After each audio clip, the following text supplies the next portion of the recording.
Hello, I'm Harry Cole, political editor of The Sun. It's budget week next week, so stick around for our debate on our favourite topic, fuel duty. Will they freeze it for a 14th consecutive year? But first, with the US election on a knife edge and Donald Trump already at war with Keir Starmer, who better to speak to than his old mucker, Nigel Farage? It's Never Mind the Ballots. Nigel, we'll talk about the election, we'll talk about the budget, but first I want to talk about a story that's in the news today, reparations for slavery. I suspect you're probably not a fan of that. No, I do believe in reparations. Do you? I do. I think the black African slave traders who sold all those slaves to us should definitely be paying reparations directly. There's no question about that. I think that the French should be paying us reparations. I think the Spanish and Portuguese should be paying us reparations because, after all, we spent decades, a huge amount of money, with a huge loss of British naval lives in driving slavery off the high seas. We did it at an enormous cost, so they owe us. And this shows you why the whole thing's crackers. Oh, and by the way, you know, if we're going to talk about what happened in the 1700s, what about the French raids on Kent and Sussex during the 100 Years' War? So you're suggesting it's opening something of a can of worms. But this is the point. Yeah. This is the point. And my worry is this. If you give an inch on this stuff, they will want to take a mile. And I can just see Starmer. He's holding firm now. He's saying he's not interested in it. Yeah, but Starmer's firm isn't that firm, from what I can see. He needs to hold absolutely rock solid and say, we're not doing any of this stuff. It's nonsense. And you can see what's going on, particularly with Barbados. Yep. And you can almost feel the Chinese influence. Yep. You can almost feel... They've sold the airport, they've sold the ports. Absolutely, got rid of the monarchy without a referendum. And China view the Commonwealth as something that they can break up. So they mustn't give an... Isn't this the point, though? This Commonwealth Summit, you know, it's 27 hours flight. PM's spending 48 hours on a plane to go to a one-day summit. And all the big players are actually not even coming. They're at BRICS. They're meeting the Chinese. The Commonwealth seems a bit of a laughingstock at the moment, right? Well, we've ignored it for 50 years. I mean, apart from the Queen, who dutifully did her bit, and sporting events, which are now being downgraded too, the Commonwealth, geographically, strategically, linguistically, historically, culturally, has always been potentially a most fantastically important organisation. But it seems that they don't want to. They don't want to unless they get money out of it. They're not interested. Well, that's a new development. That's a new development. We turned our backs on the Commonwealth. We thought Europe was what really mattered, was the beginning, middle, and end of all our diplomatic relations. We're now paying a price. I promise you, Chinese meddling is there. It is part of an effort to break it up. But I still think it's worth fighting for. The Commonwealth is still of value. How would you fix it? I mean, because obviously Starmer's going, he's paying lip service to it. The King obviously plays a vital role. But all they want to talk about is reparations. What should they be talking about? Well, what they should be talking about is trade. I mean, a lot of these little islands around the world have found it very hard to trade with us because of all sorts of quite complicated barriers to trade put up by European Union directives. That's one of the things we can do. And the next thing, of course, is global security. You know, we see not just with the Middle East, but we see with China, with its massive naval expansion. I mean, these are genuine threats to the world. But of course, with this government, already we've seen with the Chagos Islands, they don't seem to really care about this stuff. I mean, David Cameron came out quite clearly the other day and said they wouldn't have done this deal. You know, we've been here before, 99-year leases. In Chinese terms, that's a blink in the eye of history, right? Absolutely. And I mean, there are 2 points to make on that. Number one, and I asked this question in the Commons, the other day, if the Mauritian government were bugging us when the negotiations started, by the way, by James Cleverly, who now pretends to be opposed to it. If you can see the Mauritians have acted as bad actors, or at least their government have, then what value was a 99-year-old lease? We saw with Hong Kong what we thought was an international treaty agreement trashed. And the second point is this, that Chagos, Diego Garcia is but one island in a chain of islands. I can't see what would stop in a few years' time China having a refueling depot. And that's how it begins. So I worry that strategically, Labour are taking us back to the old days. They want to get us close to Europe. They want to get us closer to European defence. And I really don't think that, apart from respecting courts all over the world or the United Nations, I don't think that the Labour government sees a role for Britain as a global player. Fascinating. Let's talk about America. Talking of global players, they've also fallen out with Donald Trump this week. The Labour Party. I think this row's a bit stupid, right? Well, I tell you what. You go campaign. The Labour Party activists go campaign. Tories go campaign. I've spoken on platforms. Yeah. In Donald Trump rallies. Yeah. At election time. All right. Did you pay for that yourself? So I know the rules. You pay your own way. But Chris Harbour, whatever his name is, paid for your trip last week. That was a couple of months ago. I didn't campaign at all. Didn't campaign at all. I wasn't even going to go. I went because he'd been shot a few days before. So you don't consider that campaigning? No, absolutely not. That was a purely personal visit. Fine. It was purely personal. But what about? So I do know what the rules are. So other visits you've paid to pay, basically. Yeah, absolutely. So look, I think this is a bit ridiculous because they're not. Democrats aren't charging. Aren't paying Labour to go. They're volunteers living in volunteer houses. This scheme's been going for years. The FEC rules are very clear. The it's Federal just a bit Election Commission rules are It's just a bit of an election stunt, isn't it? And Morgan McSweeney and the gang were paid for by the Labour Party to go earlier in the year. That's where I think it probably gets a little murkier. Hang on. Having boasted to the British press they were going to help the Democrats to use targeting as they'd done in the general election. They are in breach. But you know what? That isn't what matters. What matters? I said what matters. What matters is Trump's going to win. I'm more sure now than I've been at betting any markets point. would back you up, but the polls look a little Trump's tighter. going to win. And within a fortnight of Trump becoming the 47th president, or at least president-elect, we've got a British government campaigning for the other side. And our relationship with America, when it comes to intelligence sharing, military cooperation, the backbones of let alone the trade and investment that goes both ways, to insult in this way. It's the Trump campaign. It's the campaign that have made this point. Donald Trump hasn't actually said anything personally about this yet. I mean, they had dinner in New York 4 weeks ago. Oh, yeah, wow. They're making some good efforts there. They're making some inroads, surely. I'm sure they got on wonderfully. Here's the point. From a diplomatic perspective, it is a very unintelligent thing to do. So it seems to me you say Donald Trump's going to win. The betting markets, Betfair this morning, saying he's overwhelmingly the favourite still. They've had £100 million. All the money seems to be pouring towards him. Those swing state polls, he's starting to edge ahead. Possibly, even a 1% if he exceeds the polling even by 1%, it could be a landslide. Yeah. Harris' campaign yesterday came out, called him a Nazi, called him a fascist, said he was a racist.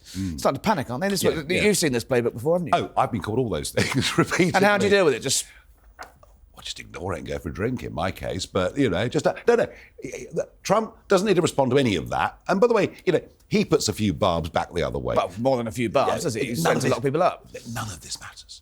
None of this matters. They are panicking. They're in trouble. You know why? Many times, I've thought and said that if we saw in public the Donald Trump that I've seen in private, he would do so much better. What I mean by that is, so often with Trump, it's, really going for it, attacking. He is a very charming, very entertaining, very, very funny Well, you see man. some of that in his speeches, don't you? Well, in the last couple of weeks, we've seen this. We've seen the Al Smith speech with some great jokes and the McDonald's stunt. I mean, a stunt. It wound people up. It was brilliant. Surely that's just it's just a. No, when Trump is being funny, when Trump is smiling, Trump is winning. But seriously though, you've had former staff working for him. The Kelly stuff in the papers recently, basically saying he's the closest thing. Genuinely thinks he has no respect for the Constitution, no respect for the rule of law, and by any definition, that is a slippery slope to fascism. Why is it the people that worked with him, a lot of them from the vice president downwards, refusing to endorse him now? Well, he's not the easiest person. That's true. However, what happened was they won in 2016. They didn't expect to win. They did not expect to win. They won, and they had, honestly, the team around Trump that went in to the White House didn't really understand how the system worked. Well, And you finished up with a lot of people being put in positions of authority close to Trump that were not Trump supporters and have turned on him since then. This time they've wised up. The US president has the ability to appoint 3,000 people. 3,000 people. Have they got the 3,000? They've been working at this for Are you one of them? They're working at this for I can't remember. No, I'm not. Still touting for that job in the States now, even now you've got the people of Clacton to represent? I think I've made my choice earlier this year that my future's here, not in America. Are you excited at the prospect of Peter Mandelson as the UK's ambassador to the United States? Job you've had your eye on for years, right? I'd be far better at it, obviously. No, I mean, look, Mandelson, whatever our political differences, Mandelson is a fiercely intelligent person who masters his brief. Wow, this is so you would I happily... I watched him as a European commissioner. I watched him at his hearing to be a European commissioner. Yeah. This is an incredibly bright, hard-working bloke, make no doubt about that. However, is he the sort of person, if Trump wins, that can get into the Oval Office for a chat with him? I'm thinking Peter Mandelson could talk his way into anyone's office for a chat. I think, compared to some of the previous, he would be better, certainly, than some of the previous. That is damning with faint praise if I've ever heard well, it. you know, you can look, Harry, you can disagree with people in life, but recognise they've got talent. Yeah. Mandelson does have talent. Let's talk about a few domestic issues. This phrase keeps being used. You use it a lot. Richard Tyson and your colleagues in the House of Commons use it a lot. Can you explain to our viewers what is two-tier justice in one sentence? It is about people from different ethnic backgrounds. So it is a race thing, or not solely, but it's partly a race thing. It is about some crimes being seen to be more serious than others, and frankly, you know, if you're middle-aged and white and you say something beastly on Facebook, you are likely to get a worse sentence than if you're from a different origin and do something violent. Do you think that's deliberate? And you know what? Whether that's true or not, that's the perception. Right. And that is the growing perception. What I'm certain of is that confidence in our judicial system is collapsing. I think the Chris Cabba case, the fact that the Crown Prosecution Service, having prosecuted a police officer for murder, not even manslaughter, murder. And when the jury came back with their verdict as quickly as they did, asked the judge to read out a note that said that the trial should never have even taken place. Even after that, the CPS say, we feel very sorry for Chris Cabba's family. We respect the verdict of the jury. Not a word about a police officer and his family must have thought who've been must have thought put there was through evidence. hell. They must have thought they had the evidence or threshold to charge. I don't know what they thought, but or were they just bowing to and even if, and you know, potential of unrest? I really worry. I really worry that this kind of thinking has gone through so many of our public institutions. But whatever they thought at the time of prosecution, they should have recognised with that rapid verdict from the jury, they got it wrong. They should have admitted they got it wrong. They showed no sympathy to that police officer at all. And by the way, you know, he is now in hiding. His kids have had to leave the school they're at. I mean, this is a shameful episode. And we've put the CPS on notice. Right, we, the 5 Reform MPs, have put them on notice. Well, you're going after them on the Manchester attack? If they do not act against attack. the violent thuggery that was displayed towards the police at Manchester Airport, we will take it. Isn't this the problem, though, that on both sides, the CPS are coming under what you could basically describe as political pressure from you, and public pressure and concerns about unrest? And you asked me what two-tier policing is and two-tier justice is. A gang, a young Asian gang, being violent, unprovoked, towards the police, breaking the nose of a police officer, 13 weeks on, hasn't been charged. A rioter committed suicide in this week, and yes, he might have behaved in a pretty unruly manner, but that is two-tier. Different approaches towards different communities, and the country knows it. Right, let's move on. Another phrase that Labour can't really define. What is a working person, in your view? I don't know. Well, surely anyone that goes to work and pays taxes is a working person, right? But probably not the self-employed. It was interesting, actually. The Conservatives yesterday became the champions of small business, having spent 14 years trying to ruin their lives. Clearly, I think what they define as a working person are people on middle-income salaries who are on PAYE. Right, and they're the ones they're going to exempt. But here's the funny thing. There are lots of people now on middle incomes on PAYE that are now paying 40p tax. Yeah, well, because of fiscal drag. Yeah. Because of everything that's happened over the course of the last few years. They're trying to portray themselves as being champions of the worker. I'm not so sure they are. If you work for a certain trade union or you're part of a certain trade union, that may be convenient. It won't be good for the little man and woman running their own businesses. Yeah. And the cost of living. There are two things we're not addressing here. There's a budget coming up next week. The first thing we're not addressing is the true state we're in. Yeah. Oh, there's a £22 billion black hole because of the Tories. No.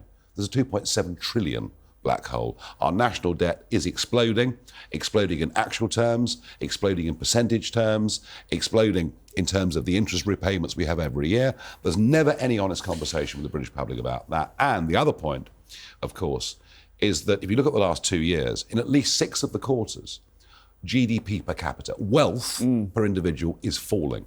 And the faster immigration goes up in terms of numbers, the poorer we get as a country. So we need an honest conversation about that. We won't get it in this budget. We won't get it either from the Conservatives. And we have to, at some point, level with the British public and say to them, unless we rediscover the culture of work, unless we rediscover the idea that success is a good thing, not a bad thing, we are headed for a bad future. 10-year gilts are up to their highest level under Labour this morning, this Labour government. Are you concerned? I mean, I don't think we're going to see a Liz Truss-style meltdown next week, but are you concerned this budget could go badly for them? There's pressure on the Chancellor to get this right. This is going to be the most significant budget of the last few years, easily. Yeah. Oh, yeah. What are you expecting? How do you think it's going to land? Because the manifesto, first of all... I think whatever it does, it won't aid growth.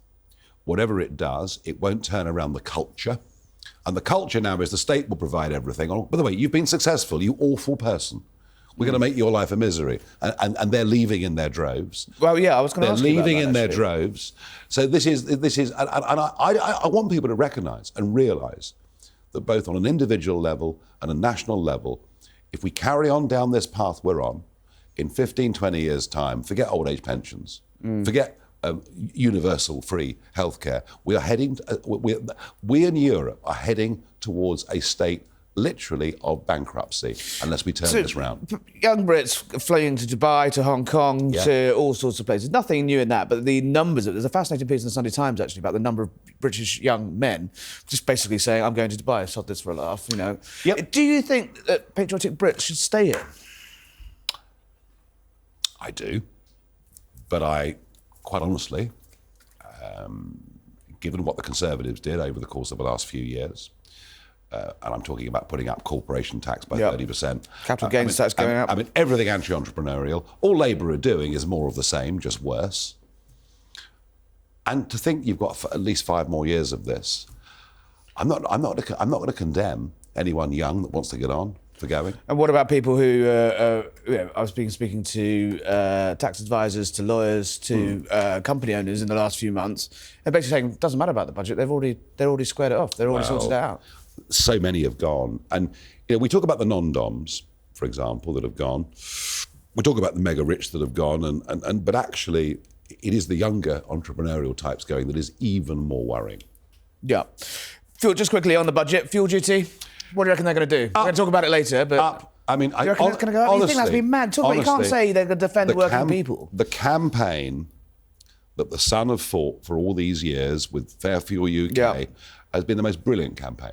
One of the most amazing consumer campaigns of modern times. The most expensive campaign in history. We worked out it's about £90 billion. It's been phenomenal. I hope... I know you'll be trying like crazy between now and the budget. And by the way, I'm going to Downing Street to deliver a petition on this kind of area.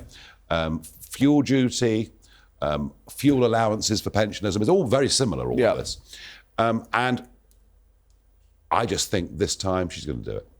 This time, and you've got Blair's Institute urging to go even further with road pricing. And it's very interesting because it isn't just the average car driver that's going to get hit by this.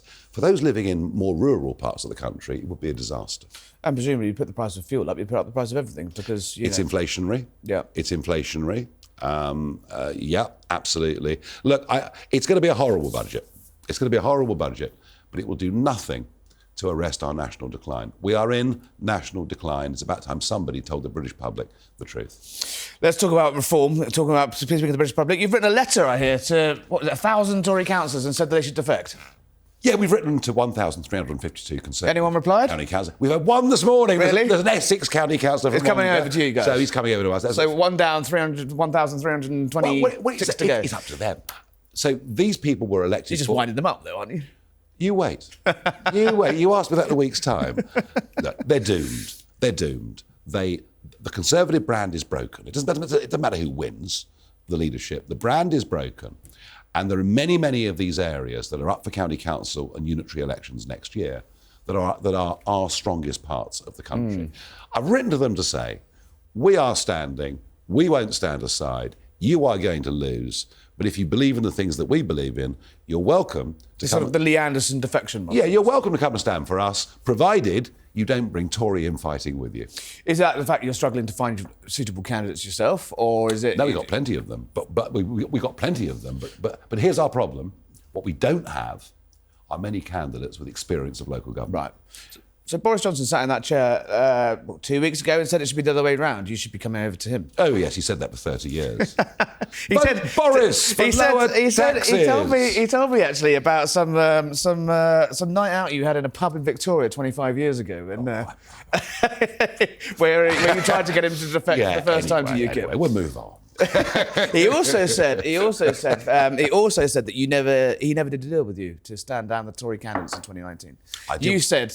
I did what I did because I thought it was the right thing to do. But there was a bit of a backroom chat, wasn't there? You were waiting for a signal on a YouTube video? I did what I did because it was the right thing to do, and I was let down like a cheap pair of braces, and I won't be trusting them ever again. So we're still at the stage of no deal. You've got two very different candidates for Tory leader. Robert Jenrick's obviously right in your patch on. Is it? Yeah. Is it really? Since when? What, last Thursday? Or I mean, come on. I mean, how can you believe a word he says? But is it not that you're slightly dragging the Tory party to the right? Is that not a success in itself? He's trying to be like me. He's trying to be Nigel Farage. I can give him lessons if you like, but I give him some advice. Don't walk around a stage and speak without notes unless you've got the personality to back it up, which he hasn't. And as for Kemi, well, I was asked earlier, would I like to go for a drink with Kemi? The answer is yes, but I'd need bodyguards because she's quite aggressive. Do you know what? Whatever the qualities, whatever the believability of these two people, all right? Number one, they're not household names. They're barely known, and that's not a good place to start. And secondly, then no one is identifying the problem. It's the brand. The Conservative Party brand is so damaged. Is it not the policies though? You've now got no. The concept of leaving the European Convention on Human Rights is now a mainstream talking point on the right. Okay, we forced that. Yes, of course. If we weren't there, the Overton window is moved. Yeah. If we weren't there, they wouldn't even be talking about it. You're absolutely right. I mean, I get that. I understand that. But I go back to my point. The Conservative Party brand is broken. You cannot make promises, manifesto after manifesto, and break them, and expect people to say this time. You've ripped up every manifesto you've ever stood on. Where's the train drivers with caps on? That was never a manifesto. You said you were going to repaint British Rail in traditional livery. It was never a manifesto. You wanted taxi drivers to wear suits. Not quite right. Isn't that the way of the world, though? Manifestos are just, go down the swan. They were policy papers, not manifestos. Come on, it was silly. And actually, in terms of big policy, I think I've been pretty consistent for a long time. Yeah. All right, Nigel, thank you very much for joining us. You're going out to the States? You're going to go and see Trump? I will be going towards the end of the campaign just because I want to be there. You won't be delivering leaflets in Pennsylvania, then? No, I'm not going to go and campaign. Not this time. Pay your own way. Absolutely. Nigel Farage, lovely to see you. Thank you. Thank you for coming in and never mind the ballots. Don't go away. Next, big debate, fuel duty. Now then, Chancellor Rachel Reeves is feared to be considering the first fuel duty hike in 14 years at her budget next week. Thanks to the Sun's historic Keep It Down campaign with Fair Fuel UK, it has been kept at the current rate for more than a decade and a half. But could that all be about to change, and should it? I think we know what the Sun think, but joining me today is the Independent's chief political commentator, John Rentoul, a man who's put his head above the parapet to say, put fuel duty up, and Fair Fuel UK's stalwart champion, Howard Cox, a man who's been, I've spoken to probably more than any other contact over the 10 years I've been campaigning. 15 years, 15 years. Howard, what are you hearing? Do you think she's going to do it? And would she be so bold to take on Britain's drivers? Well, it's funny, actually, because what I've heard about 3 months ago, just after they got into power, I was called into the Treasury by a senior civil servant. And they've been modelling everything from restoring the 5p cut, which Rishi Sunak did in 2022, bring it back to that level, all the way up to 20 pence. Wow. And I understood they were settling on 10p. But we've been putting a lot of pressures, with our supporters have been emailing Rachel. She got 6,000 emails in 24 hours. She loved that. Oh, yes, I got really... and 130,000 people signed a petition. We delivered it to Downing Street the other day. I mean, the mood music coming out at number 10 and number 11 is, this is a budget that's going to protect working people. Vast majority of drivers are using their cars to get to work. Would you consider that to be a breach of the Labour manifesto? Absolutely right. I mean, something like 70% of people who drive, 37 million people drivers need their car. They've got no choice, especially in rural areas and suburban areas, etc. I mean, if you're in the urban elite areas of where these people operate and deliver policy, they've got fantastic public transport. And unfortunately, at this moment in time, and I say this on a regular basis, we've got... the situation with corporation tax is 25%, you've got income tax the highest at 40%, and fuel duty is 60%. So why put it up even more? John Renton, we already pay the highest level of taxation on our fuel in any country in Europe. This is going to hurt, isn't it? Well, all taxes hurt, but this tax has lost its value over the years. It's gone down in real terms. We now understand how inflation works in the tax system because it's dragging more and more people into the higher rates of income tax. But what it also does is it reduces the value of the fuel duty. So all I'm suggesting is that it ought to keep up with prices. So let's stop this freeze, the annual freeze, and keep the real value of fuel duty as it was. So I think the IFS agree with you, the Resolution Foundation agree with you. Variously, the OBR would love to, though they model it every year of it going up. But you seem quite fighting a lonely political battle. How is it out there on social media? I mean, you can understand the public anger. I have some very unpopular opinions. I love you, John.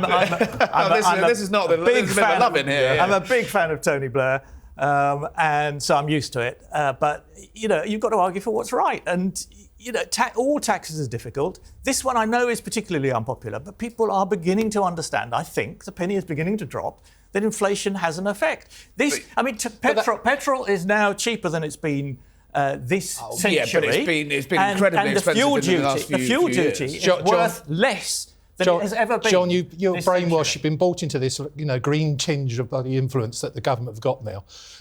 Look at Spain. 27 pence cheaper for diesel. Well, they ought to put it up. Why?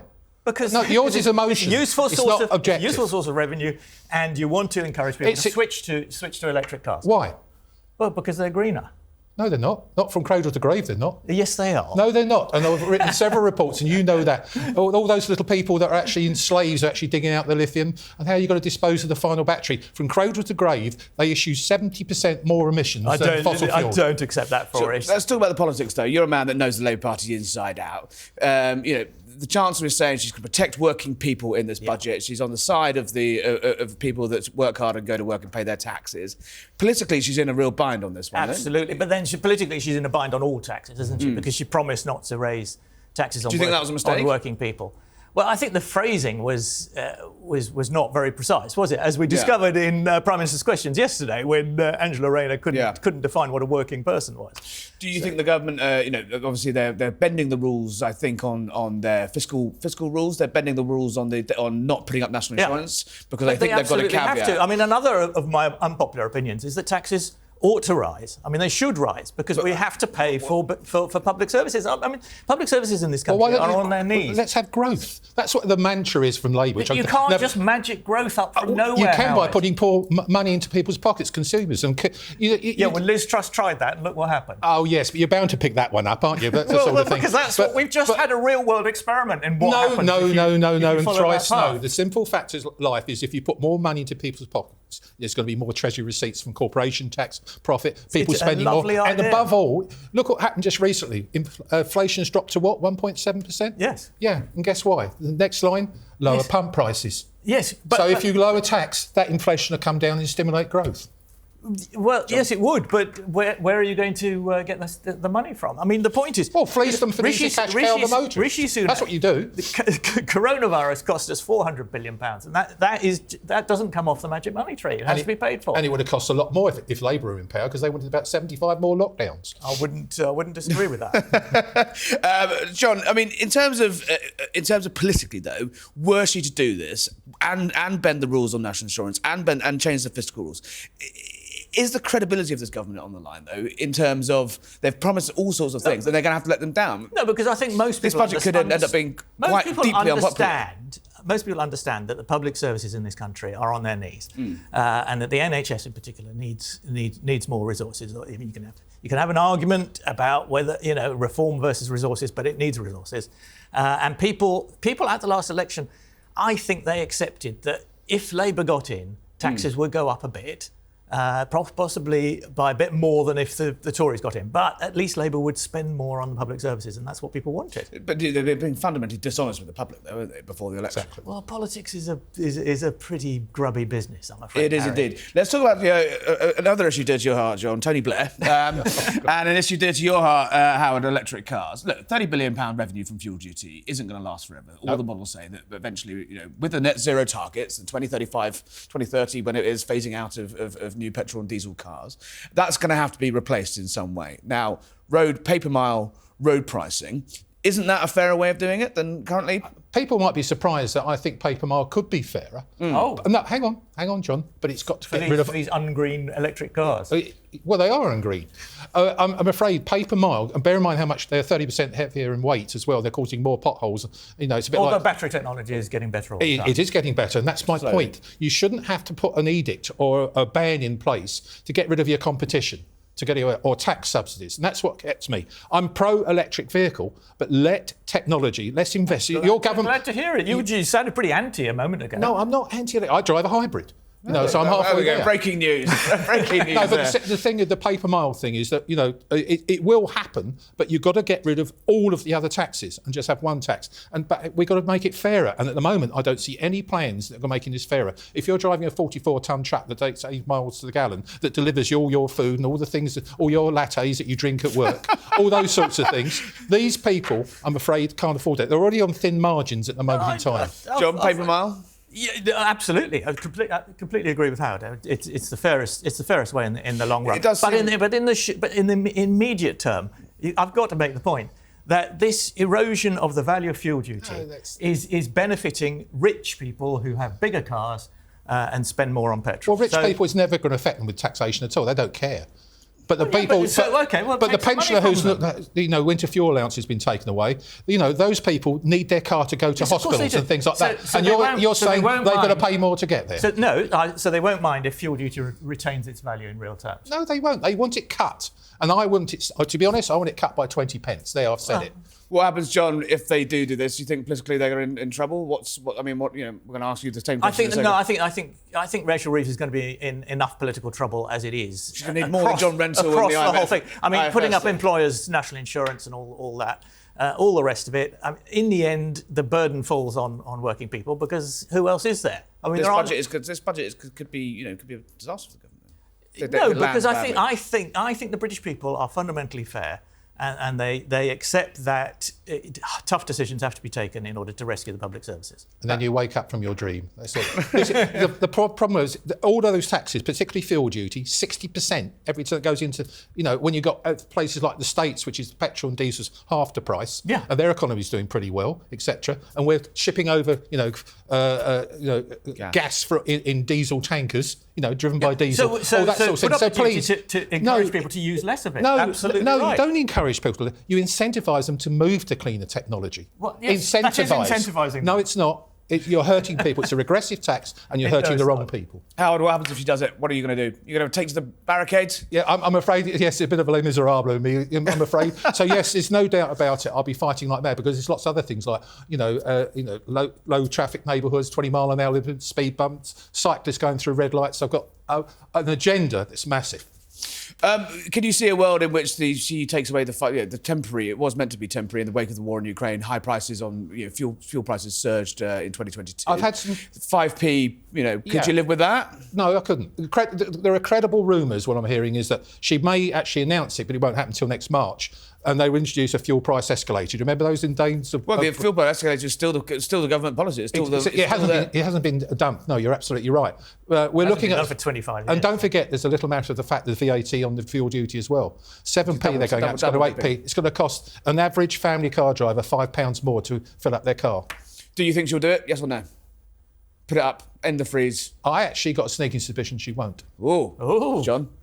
Well, I think she should. But will she? But will she? Will it be a historic Where else- 14-year win for the Sun? Where else is she going to get the money from? I mean, she needs money to Stimulate keep public growth, services, John. I keep the saying public it. services going. No, because the Conservatives. I mean, whatever you. No, I agree with you. Whether you agree with the 22 billion figure or not, the Conservatives did leave the public finances in a terrible mess, and she has to fix that. And you know, looking over the 5 years, never mind this year, looking over 5 years ahead, she's got to get revenue from somewhere. Otherwise, people are really going to be. She's going to struggling borrow with- more with money. It's the only way public she can services. do this. Well, no, I don't agree with that. I agree with you on that front, but that's what's going to. Unity in our time. John Rentoul, Howard Cox, thank you very much for coming on Never Mind the Ballots. Right, thank you all our guests today. Nigel Farage included too. That was Never Mind the Ballots. Remember to subscribe on our YouTube channel. Never miss episodes. Next time I see you, I think we'll be in America. Thank you very much.